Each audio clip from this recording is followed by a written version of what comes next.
بسم اللہ الرحمن الرحیم۔ حضرت علی رضی اللہ تعالیٰ عنہ نے فرمایا، اگر آنکھ پھڑکنے لگے تو کیا ہوتا ہے، دائیں آنکھ یا بائیں آنکھ؟ محترم ناظرین، آج ہم ایک ایسے موضوع پر گفتگو کریں گے جس کا تعلق ہماری روزمرہ زندگی سے ہے اور جس کے بارے میں اکثر لوگوں کے ذہنوں میں بہت سے سوالات ہوتے ہیں۔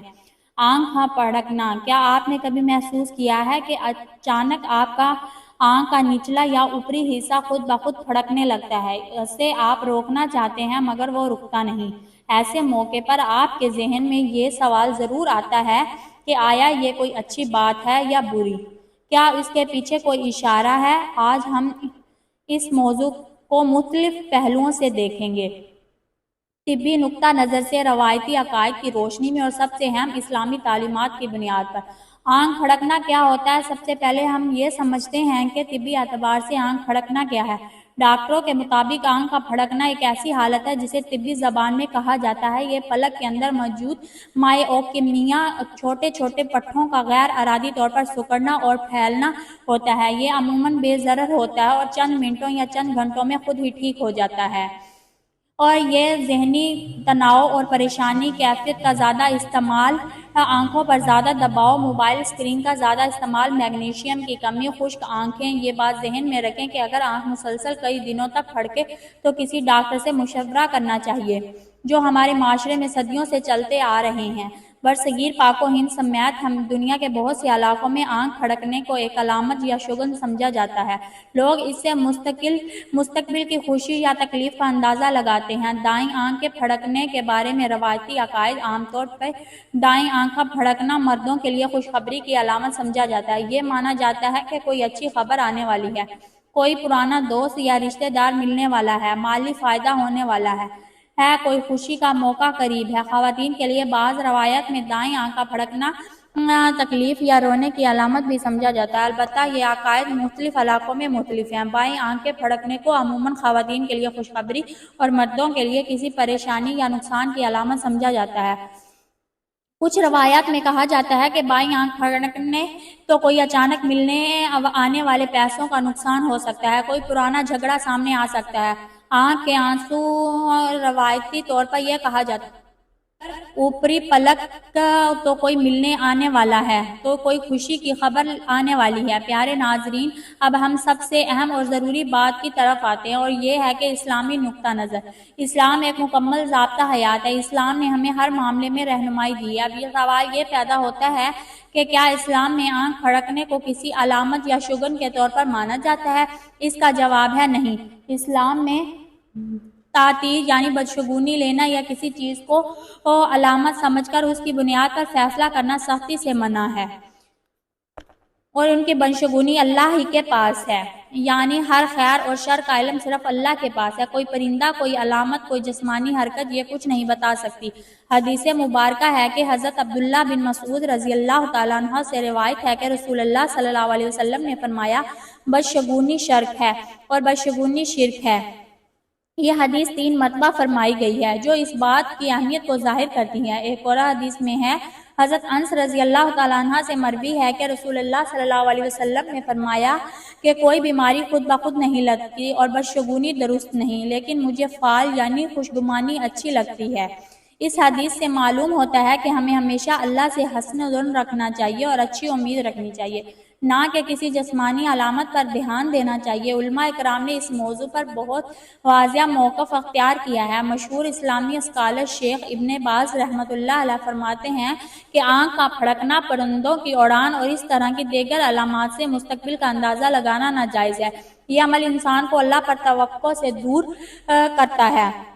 جو شخص آنکھ پھڑکنے، کوے کی آواز یا کسی اور نشانی سے بدشگونی لے، اس کا ایمان کمزور ہوتا ہے، اسے توبہ کرنی چاہیے اور اللہ پر پورا بھروسہ کرنا چاہیے۔ پیارے ناظرین، اب سوال یہ ہے کہ جب آنکھ پھڑکے تو ہمیں کیا کرنا چاہیے؟ اسلام ہمیں تین کام کرنے کی تلقین دیتا ہے۔ پہلا کام، اللہ پر توکل۔ جب آنکھ پھڑکے تو دل میں یقین رکھیں، خیر اور شر کا اختیار کریں صرف اللہ کے ہاتھ میں ہے۔ نہ کوئی علامت آپ کو نقصان پہنچا سکتی ہے، نہ فائدہ۔ دوسرا فائدہ، دعا پڑھنا۔ جب کبھی بدشگونی یا پریشانی ہو تو یہ دعا پڑھو، اے اللہ، بھلائی صرف تو لا سکتا ہے، برائی صرف تو ٹال سکتا ہے، اور طاقت و قوت صرف اللہ سے ہے۔ رسول اللہ صلی اللہ علیہ وسلم نے فرمایا کہ بدشگونی کی وجہ سے اپنا کام نہ چھوڑو، اگر آنکھ پھڑکے تو آپ کو کہیں جانا ہے تو جائیں، اگر کوئی اچھا کام کرنا ہے تو کریں، علامات سے آگے بڑھنا ہی مومن کی شان ہے۔ ہمارے معاشرے میں آنکھ پھڑکنے سے متعلق بہت سی غلط فہمیاں پائی جاتی ہیں، آئیے ان کا جائزہ لیتے ہیں۔ ایک یہ ہے کہ دائیں آنکھ پھڑکے تو پیسہ آتا ہے، یہ بالکل غلط ہے۔ رزق اللہ دیتا ہے، آنکھ کا پھڑکنا رزق کا پیش خیمہ نہیں ہوتا۔ بائیں آنکھ پھڑکے تو کوئی مشکل آنے والی ہے، مصیبت اور راحت اللہ کے حکم سے آتی ہے۔ ایک جسمانی حرکت سے مستقبل کا اندازہ نہیں لگایا جا سکتا۔ آنکھ پھڑکے تو کوئی یاد کر رہا ہے، یہ بھی ایک بے بنیاد روایت ہے جس میں کوئی دینی یا سائنسی دلیل نہیں۔ کسی کا یاد کرنا یا نہ کرنا آنکھوں کے پٹھوں کی حرکت سے نہیں جڑا۔ پیارے ناظرین، اسلام نے آنکھ کو ایک انمول نعمت قرار دیا۔ اللہ تعالیٰ نے قرآن میں فرمایا، اور ہم نے ان کے لیے کان اور آنکھیں اور دل بنائے۔ آنکھ اللہ کی وہ عطا کردہ نعمت ہے، اس نعمت کی حفاظت کے لیے آنکھوں کو غیر محرم کی طرف اٹھانے سے بچیں۔ قرآن کی تلاوت سے آنکھوں کو نور دیں۔ آنکھوں اور میرے بھائیوں، بیماری آئے تو مایوس نہ ہوں، یہ بھی اللہ کی طرف سے امتحان ہے۔ نبی کریم صلی اللہ علیہ وسلم نے فرمایا، دو نعمتیں ایسی ہیں جن میں اکثر لوگ دھوکے میں ہیں، صحت اور فراغت۔ آج انسان رات بھر موبائل چلاتا ہے، نمازیں چھوڑ دیتا ہے، جسم کو گناہوں میں استعمال کرتا ہے۔ یاد رکھو، صحت ہمیشہ نہیں رہتی۔ ہسپتالوں میں جا کر دیکھو، کتنے لوگ ایک سانس کے لیے ترس رہے ہیں۔ جو آج چل رہا ہے کل بستر پر بھی آ سکتا ہے۔ موت بھی اللہ کے ہاتھ میں ہے میرے عزیز، زندگی اللہ کے ہاتھ میں ہے اور موت بھی اللہ کے ہاتھ میں۔ قرآن کہتا ہے، کل نفس ذائقۃ الموت، ہر جان نے موت کا ذائقہ چکھنا ہے۔ بادشاہ بھی مرے گا، فقیر بھی مرے گا، طاقتور بھی مرے گا، کمزور بھی مرے گا۔ دنیا میں کوئی ہمیشہ نہیں رہے گا، ایک دن آئے گا یہ جسم قبر میں ہوگا، دوست واپس چلے جائیں گے، رشتہ دار واپس چلے جائیں گے، صرف اعمال ساتھ جائیں گے۔ اسی لیے عقل مند وہ ہے جو دنیا سے زیادہ آخرت کی فکر کرے۔ حضرت عثمان غنی جب قبرستان جاتے تو اتنا روتے کہ داڑھی مبارک بھیگ جاتی۔ لوگوں نے پوچھا، جنت اور جہنم کا ذکر ہو تو اتنا نہیں روتے، قبر پر زیادہ کیوں روتے ہو؟ فرمایا، قبر آخرت کی پہلی منزل ہے۔ میرے بھائیوں، آج ہم اس دنیا میں ایسے کھو گئے ہیں جیسے ہمیں مرنا ہی نہیں۔ دکھ میں صبر، خوشی میں شکر، مومن کی شان یہ ہے۔ خوشی ملے تو شکر کرتا ہے، غم آئے تو صبر کرتا ہے۔ نبی کریم صلی اللہ علیہ وسلم نے فرمایا، مومن کا معاملہ عجیب ہے، اسے خوشی ملے تو شکر کرتا ہے، یہ اس کے لیے بہتر ہے، اور غم ملے تو صبر کرتا ہے، یہ بھی اس کے لیے بہتر ہے۔ میرے عزیزو، اصل سکون نہ دولت میں ہے، نہ شہرت میں، نہ بڑے گھروں میں، اصل سکون اللہ کی یاد میں ہے۔ قرآن کہتا ہے، الا بذکر اللہ تطمئن القلوب، یہ سن لو، اللہ کے ذکر سے دلوں کو سکون ملتا ہے۔